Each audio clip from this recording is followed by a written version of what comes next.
that inflation is working better in some markets than others. And so my overall expectation is that we're in a disinflationary environment.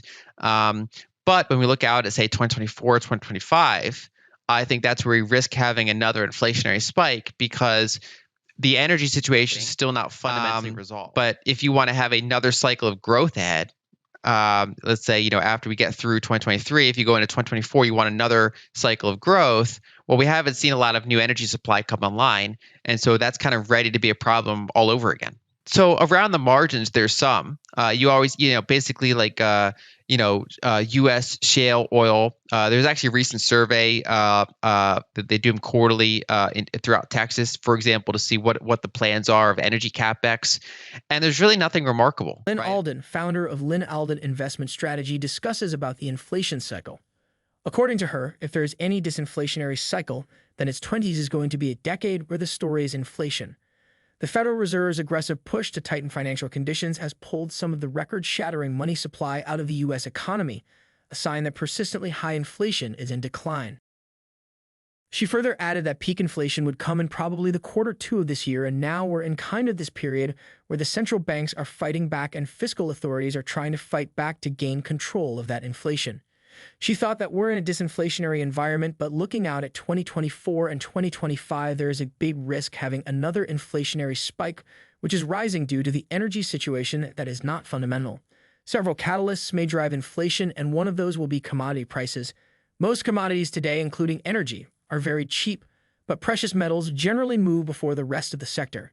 She further discusses about the U.S. oil output in which a high water mark is not achieved yet. Higher than this year, but not way higher. And that's compounded by the fact that a big percentage of that amount that's going to be higher is inflation. So the actual, when you factor out and say, okay, how many actual barrels are we going to get online, to offset our declining existing wells, I think the answer is not much. I mean, we've already seen kind of a flat line in U.S. shale rebounding. So we still have not hit our high watermark in terms of U.S. Oil output, kind of the pre-COVID level. I think there's a good chance we will eventually get to that level. But, the initial several months of, say, 2021 and things like that, we were rapidly going back up in terms of oil production, and now we're kind of like rolling over and flatlining because the marginal barrel is always that much harder. And for example, analyst Luke Groban would describe it as peak cheap oil, which is that there are plenty of oil and gas sources still out there throughout the world, but that we already have a lot of the low-hanging fruit, and so we're turning towards things like shale that, for example, rapidly depletes. You have to keep heavily investing in it in order to just maintain the output, let alone grow the output. And then you have other unconventional oil sources that on average can be somewhat more expensive. And then you have some of the cheapest sources of oil, like a lot of the Middle Eastern oil, for example. That's not really growing. The big topic in financial media these days is whether there is an economic recession coming or not. According to Lyn Alden, the interest rate yield curve is important for an economy. The yield curve is the difference between long-term interest rates and short-term interest rates, often quantified in the United States as the difference between 10-year Treasury interest rates and 2-year Treasury interest rates. It's among the most reliable of recession indicators in the United States, but less clear internationally. She further discusses about the rising of rates, but before listening to that, don't forget to hit that smash button and subscribe to our channel. I think it's been somewhat surprising how resilient so far the economy's been to recession, but I still think the picture does not look very good for 2023.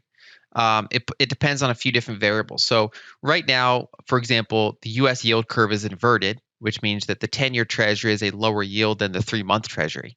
The last 8 recessions, the yield curve inverted before the recession.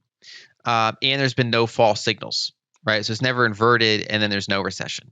Now, the caveat, though, is that sometimes it's like, a recession happens 2 months later, and sometimes it happens like 2 years later. So basically, a lot of those are unaffected by the increase in rates. And so what happens is quarter after quarter, potentially year after year, as rates are at a higher level, some percentage of debt matures and gets rolled over. Lyn Alden added that the Federal Reserve is unlikely to get back to a period of positive real rates lasting for years, but they can get to either positive rates in the near term or can get up to higher rates. The remarkable thing is that as much as Fed is tightened, they're still below the official inflation rate year-to-year. An estimate of forward inflation in the markets, the Fed is positive in that sense, but still below trailing year-of-year inflation. She was further asked about the timing that was meant to carry on until 2024, according to the Fed. How long they'll last? So I think that they might maintain levels that long. I mean, the market and even the Fed's already kind of pointing to early 2023 is when they're probably going to start topping out in terms of their rates. And then the question is, how long can they hold it? And then that will largely depend on whether or not a recession materializes or not. If a recession manages to be narrowly avoided, let's say China reopens hard enough and the weaker dollar around, gives enough countries around the world a boost to kind of, hold up the equilibrium and we kind of narrowly avoid a recession, then you can stay tighter for longer. There's also, if inflation returns and the Fed is still holding rates, within say 100 basis points of where they are, you can have an environment where they're actually not that tight on a real basis. And so I think that the question becomes, what are they going to do with quantitative tightening? Lyn Alden says she expects Bitcoin to be worth more at the end of this year than it is now. Alden predicts where she thinks Bitcoin will be price-wise at the end of 2023, with one huge caveat. When asked what she would focus on to further develop the Bitcoin network, Alden focuses on privacy, fungibility, and scalability moving forward. Let's now listen to her predictions about the Bitcoin in this year. It's hard. Yeah, it's hard to make one-year predictions with something so volatile. My expectation would probably be higher, but I also would say I would also doubt that it'd be all-time highs. No, so my agree expectation would be somewhere between here, like higher than here, lower than it's been, with the caveat that, I mean, if something severe happens and you have some sort of crazy liquidity crisis, I mean, it's not out of the realm of possibility. It could be lower. What are your predictions about the Bitcoin in this year? Are you really going to invest? Do tell us your thoughts in the comment section below and give this video a big thumb up. Also, don't forget to subscribe to this channel and hit the bell icon so you'll never miss our videos.